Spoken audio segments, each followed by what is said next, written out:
Guys, certainly, I'm very proud of our guys' effort tonight. I thought this was the best game that we played as a team. Obviously, we had one game prior to this where I think we had 30 or 31 assists. But when you look at tonight, we had 28 assists on 42 made field goals. We really shared the basketball. We made open shots. When you look at it, 19 three-pointers. I've been telling everybody that this team shoots the ball very well in practice. And, at some point, we're going to make them in the game. And obviously, those guys did a tremendous job.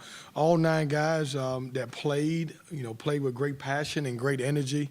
I was excited about it. It's a great game to go into Christmas break. And, I want those guys to take a couple days off and obviously clear their mind and obviously come back and be ready for ACC play.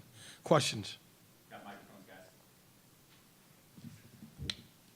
But you mentioned they played with great energy in this game today, and it's easily for teams to kind of overlook teams like this going to the break and head to ACC play. Did you have to say something to them, or was it kind of like the older guys kind of stepped up and said something? No, we talked about it for the last couple of days, and that's a great question because, I told them yesterday, today, and tomorrow, half of the teams in the country are going to play somebody, and half of them are going to go to Christmas break with a loss, and half are going to go with a win.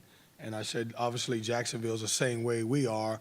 They're going to go home, and, it's either going to be a win or a loss. So you got to stay focused. And I thought we were focused. I thought we were locked in. Kevin, Al Freeman came off a pretty bad shooting game the other night, 1 out of 10, and his last 3 games hadn't been very well, but tonight he was really spot on.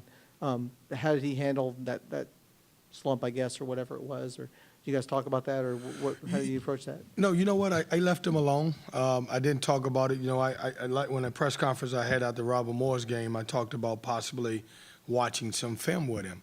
And after I thought about it, I thought the best thing was to do was just to leave him alone.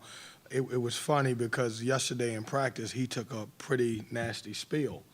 He fell on his back, and honestly, I didn't know if he was going to play tonight because he was, it was a tough fall. And I'll give him credit.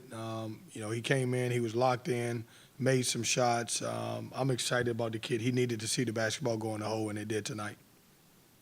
Finally getting some shots to fall from 3 tonight and, being able to do that well in practice. Did you guys change anything with your approach to that, or was it just a matter of sticking with it and finally seeing those results? No, I thought we stuck with it and we saw the results. I will say one thing different we did is we came over yesterday and we practiced in the arena here and obviously got some shots up. Now, I don't know if that made a difference or not, but I can rest assured to you guys that we're going to get into this arena every time we can now to practice. But, I guess, once the first 2 shots went down, I felt like we're shooting at a big rim.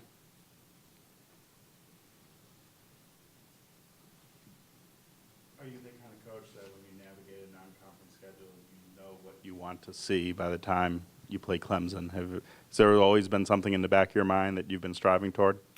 No, I told the guys, JC, in the locker room that obviously, going into the break, we're 10-3.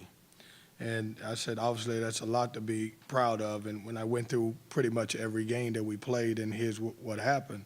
As a coach, whether I'm taking over a new program and we got a lot of new pieces, obviously, I would love to be 13-0.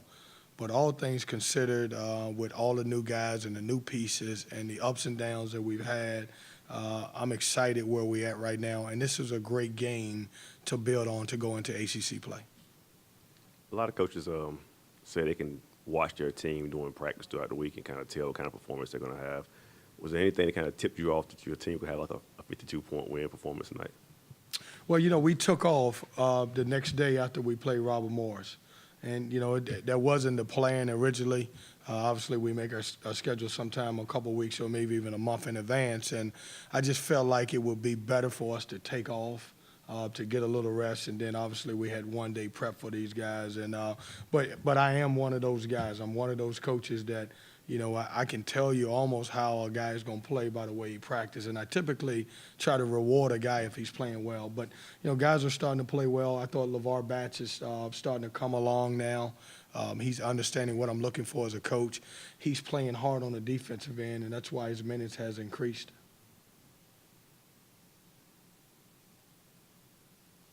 How Defense tonight. I know that's been a big emphasis for you. What'd you think about the way that went?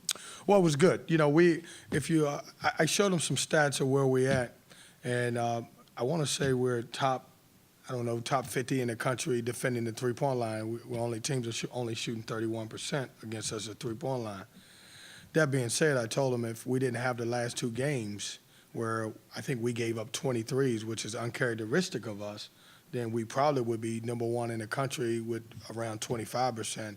I thought they took that to heart. We talked about it the whole game. I wasn't particularly happy when they made 3 or 4 early threes, but I thought we locked in and obviously did our job. And so I'm excited about it now.